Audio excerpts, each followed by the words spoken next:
You can go with this, you can go with that, you can go with this. Actually, you can't go with that because there's no that in JavaScript. There is this though. Wow, the this keyword is the source of so much misery and confusion and so many bugs, or as I call it, the original f***ing asshole of JavaScript. This is a 10-part series I'm calling 10 things JavaScript developers should know but probably don't. This is episode 6, the this keyword. Let's go!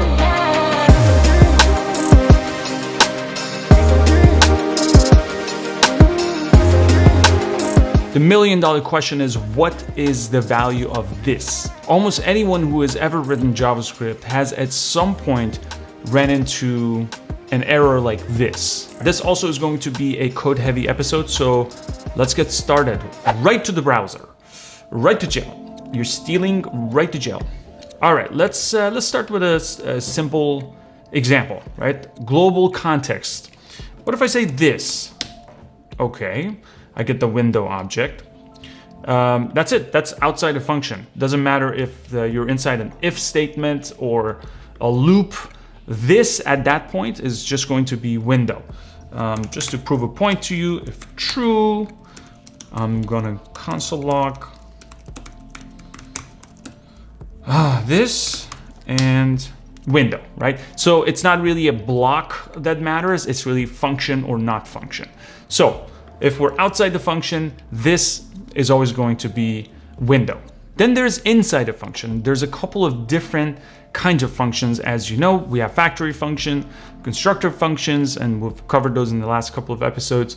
And just pure functions. We have methods that are on objects. So, but generally speaking, it's typically whoever is calling the function. For example, if I have a function talk, and in here I say return this, okay? And if I have a object that uses it, let's say name Sina, I don't even think, yeah, well, let's put that there. And then let's say I have talk that is, I have a method on my me object that is pointing to the talk function up there, but the shorthand is just talk. If I do that and say me.talk, I get my object, right? So there's a rule you might have heard of, which is mostly true. It says it's whoever's on the left side of the function invocation. So let me use my favorite feature here, which is this guy. Nice. So me is on the, for me, me is on the left side of the talk function here, the invocation. So this on the inside of the function becomes me. So you can more or less rely on that when you're looking at a simple example like mine, right? But what if there's no one on the left side, right? What if I just call the talk function directly? What if I do talk? Window. So why is that window? Well, the reason why it's window is because when I say just talk is actually on the window object itself. So if I look at window.talk, it does exist. So if I look at the window object, there's so much here. So I don't know if I can easily find it. There it is. I found it. Talk, right? So clearly this is not a browser feature. This is what I wrote. So when you say window, or when you say talk, really the browser is assuming that what you meant is window.talk. And so really there is someone on the left side, and it's the window object. And just a side note that in strict mode, which most of you are writing in strict mode if you're using React or anything else, strict JavaScript doesn't allow calling window inside a function by just using this. But I mean, why would you refer to window as this inside a function? Just say window, right? So that's not really a problem, but just so you know, that's how it works. Let's look at another better example. Say you want to reuse a function for multiple objects. This has kind of been the theme of this series. So let's say I have a talk function and I want to return I am. This is very similar to a lot of the other episodes we've done here, but we're looking at it from a different perspective. So if I have a function here and I want to reuse it, I have two objects. I have a me object with a name, name Sina, and talk, and I'll do another one, you. So again, they're both borrowing the function, the talk function that I have up there. So if I do that, me.talk gives me Sina, and you.talk gives me I am Qoli, right? And so reusability, that's nice. But this means that this keyword up here is inside the same function can have a completely different meaning, right? Depending on who is calling it. And that's why it's sometimes hard to understand the concept of this. That's why people are confused, is because it's contextual. It's dynamic. Its value changes depending on the situation and who else is involved. So in many cases, like I said, who is on the left side, right? I'm calling this, me is on the left side. So when I call this function, this becomes the me object, which has the name Sina. So it says this.name, pulls it from me. And of course, the same thing for the talk, for you.talk, right?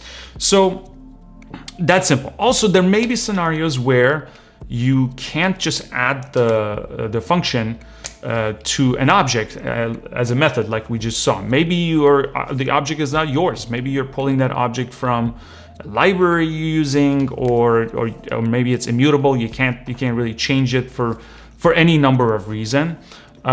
You can't add the method to it. Say you don't have that luxury, for example. You can still execute the function statement or separately from the object and sort of sneak in your object to become this, right? So let me show you what I mean. So I'm gonna write the same function. Actually, we can reuse.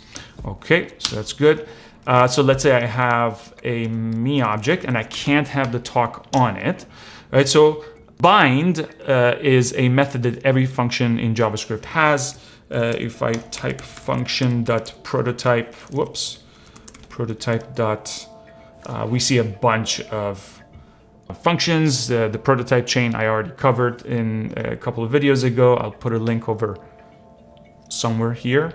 But it has bind on it, which means any function can be called with bind. So what that means is you can say, if I have a talk function here, you can say talk.bind. And when you write this, you actually get to pass in an object, and the API tells me this arg. So what does that mean? It means whatever object I pass into bind will be used as the value of this inside this talk function. So let's say I pass in me, right? And that actually returns a function to me. So if you see, I'm getting used to this shortcut. If you see the F, that means that's the return value of the statement above. So if I do that, right? Let me put my phone on do not disturb. This is important stuff. You can go with this, you can go with that. So it returns a talk function that is slightly different. It takes the me object and uses that as the value of this. So let's actually, I can hold it inside a value. I can say me talk equals talk.bind, same thing as I did above. And now me talk is a function that is executing everything that's in talk, except it uses the value of me, or the value of this is pointing to the me object. So I pass that in as a parameter, which is very, very cool, right? So we call this process binding, right? You probably notice if you write React and you've had to bind this to your event callbacks, like on click, you've probably seen the process of binding before. I see you, React babies. So yeah, you use bind to create a new function and return it back to this variable, or you can actually do it directly. I can say talk.bind, pass in me, and that will give me a function, and I can just invoke it immediately. I am Sina, right? So up here is a little bit simpler to understand. I'm just holding it inside a variable. you can use bind on any function and pass in a new context. That object will overwrite the meaning of this inside that function.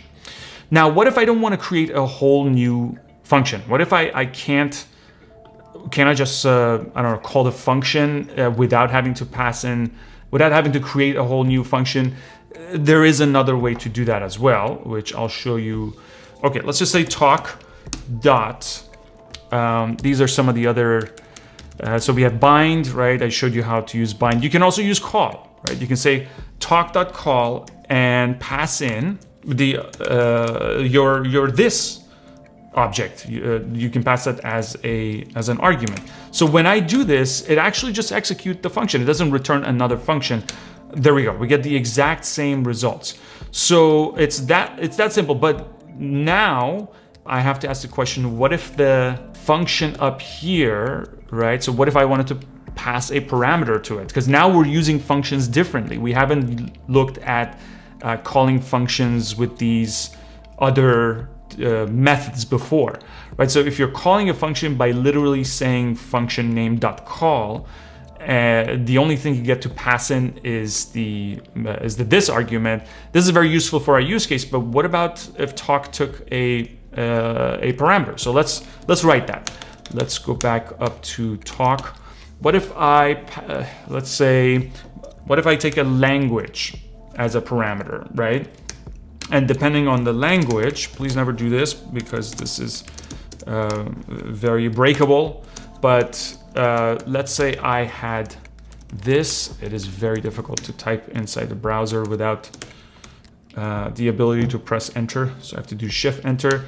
But let's say if English I pass in as, if language I pass in as en for English, I do that, and else, let's say else if the language is, I don't know, Italian, sono, io sono, I believe. Apologies to my brothers and sisters, my Roman brothers and sisters. I think you're not even supposed to say io, you just say sono, and that's enough. So what if my function required a parameter? So let me recreate my me object as well. Okay, that's my name. So what do? Do I just say talk and then pass in the param like en and then bind it or call it? Nope, we don't do that. We just call talk.call immediately, pass in my this object, the object that I want to be treated as this. And then if you can take a look at the parameter, the API here, there's another parameter here, right? So I can do a comma and then arg array. Okay, what's that? That is any other parameter that needs to be passed to the original function itself, you pass in as a second parameter. So I can say en, perfect. So that returns the English way, and then Italian, boom. That's really fucking cool, right? Now, what if there were if I had multiple parameters, you just pass them as other arguments with a comma, right? So you just do lang, and I want to do a lang, and let's do it is polite. Booleans should start with is or should or have or something. Just make sure it's readable. So if it's polite, if is polite, I just want to show you what happens when you have multiple things to pass in using call. This is becoming a call API tutorial almost. So if I'm polite, I'm saying hello, this is name, ciao bello or ciao bella, sono whatever. And if I am not polite, if I don't want it to be polite, I say, let's copy this. It is so hard to type in a browser, but I do it for you though. I would do it for you. So the English, it would be just name what you want, right? I'm trying to be not polite. And for Italian, I have no idea how not to be polite. I will just do one of these Italian hands. How about that? It's like, hey, sono, my name is whatever. Cool. So now let's have fun with it. Let's see. That's my me object, and now I can call it with talk me English. And oops, actually I forgot to pass in the this logic is completely incorrect. Let me write that one more time. Let's refresh. Okay, if I am not polite, there we go. There's my me object, and then if I call it with a secondary parameter, you can have as many as you want. Is polite? Yes, I want to have the is polite be true. It says ciao bello Sina. Okay, that's good. How about the English version of it? Hello, I am Sina. And now let's go with rude. If I pass in false, or by default, the hand comes up. Or if I do English, false. Hey, what do you want? What do you want from me, right? So you can see it's very easy to call functions with a completely different object without having any sort of relationship between the two. The function is not a method on the object, but we can use it. We can just call the function using the .call API and pass in this object and any other parameters after that, right? There's also another very similar way to do this, and that is Function.apply, I believe. It's the exact same way, so I'm not gonna show it to you. The only difference is, okay, I'll show you one, is you pass in the this arg and everything else, instead of being separate arguments, it's an array. So en and then true. So you can do everything all those combination using apply, call or apply. So they both do the exact same thing. So this was a regular function, right? What about constructor functions? We talked so much about constructors in the last couple of videos. If you call a function with a new keyword, like I showed you in the last video, it creates a this object and returns it, right? So actually, let's take another look. Take a look at this little guy right here, right? It's a simple function that takes a parameter called name. When you call it using new, it does a few things. First, it creates an object and calls it this. And that means you can manipulate that this object inside the function, add properties and functionality, whatever. Then it returns that object to wherever you called it from. Handsome fellow. But he's also kind of wrong, actually. Well, that's not exactly what happens. I explain it that way because it's a little easier to understand. But instead what happens is that the constructor functions automatically create a binding between the object that's being created using the new keyword and the this keyword on the inside of the function. So what do I mean by that? Let's take a look. Let's create a constructor function.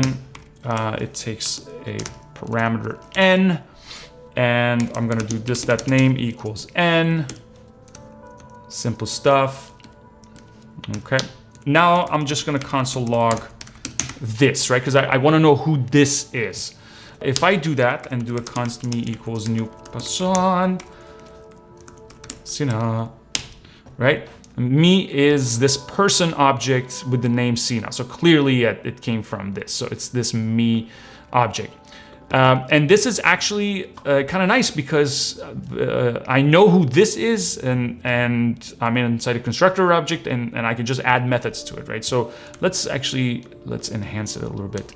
So I can just do that and say this dot talk. This is something that we've done quite a bit in this series. If I do that, I can console log this and see what is this inside this function. And I can go const me equals new person. It's very similar to what I had before. And I'm passing a name, me.talk. Great, it's the me object, right? So all of that happens automatically. So with constructor functions, we don't really have to worry about binding because the binding happens automatically. Except there is one big gotcha here. So take this function here. The way we wrote it here is it's just a function that defined within the scope of the person constructor function, it's defined and executed within the same context as anything else so far inside this function. So this keyword right here is inside the talk function and is referring to the good this, right? Not the window object, as expected. However, that is totally different to callback functions. And I'll show you a quick example so you know what I'm talking about. So let's say we have that, right? And we don't have to worry about this pointing to the right object.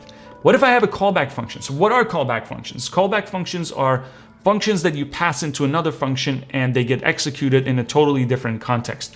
So set timeout is one of those. Set timeout takes a callback function as its first argument, and it takes a number which is in milliseconds. This says, you probably know what this is, but it just says wait 100 milliseconds, a tenth of a second, before executing this function, before running this function.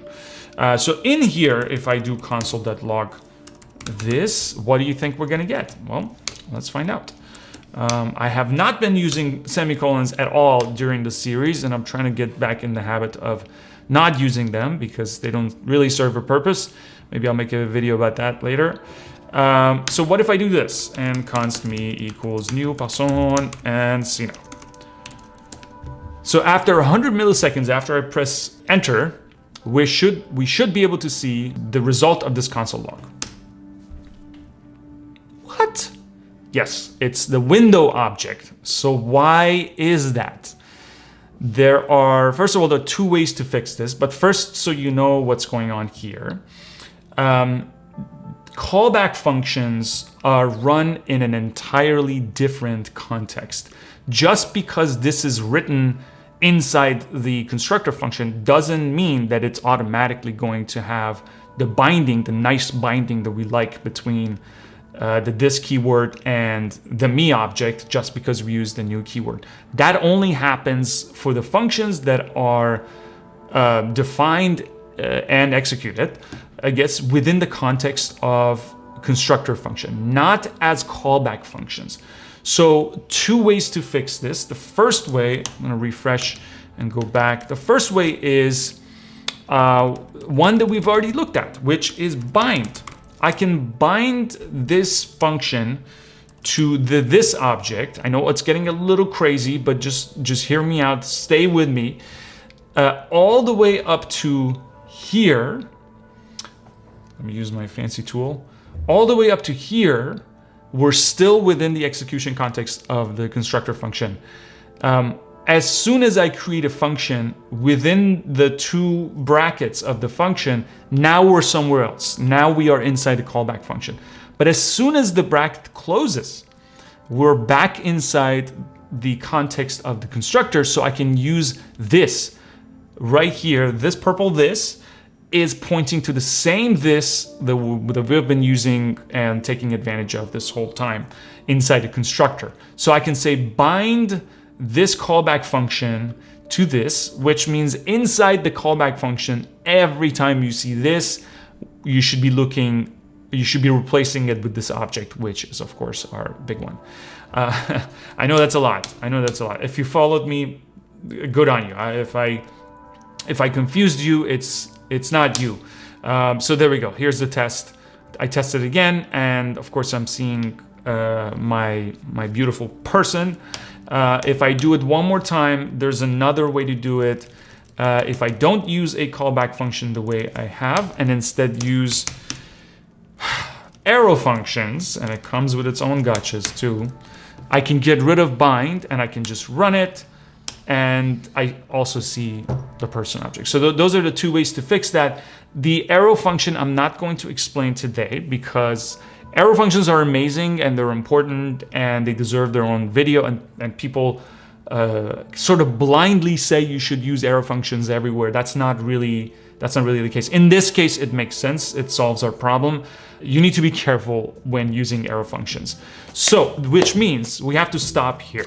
Next episode is going to be dedicated entirely to arrow functions and how they work and what are their gotchas.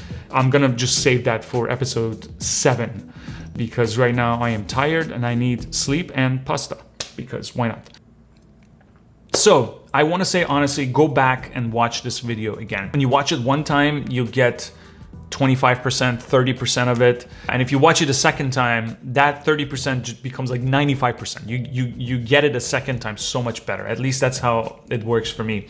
So I hope you liked it, and I hope you understand now some of the intricacies of the this keyword. It doesn't have to be that complicated. It's not that much more complicated than what I showed you today. So if you followed me, if you understand this video, all the concepts I told you today, and if you can explain everything I explained to you, if you can explain it to somebody else, you got it. And that's really as complicated as this keyword has to be. If you're picking up what I'm putting down, consider subscribing. I appreciate it. If you like the short format videos, I'm posting everything that I teach here on YouTube. I post the 1-minute version of those on TikTok. I'm not trying to push you to go to TikTok. I post those here on YouTube too. But if you want to see the quick version of it, all of that is on TikTok as well.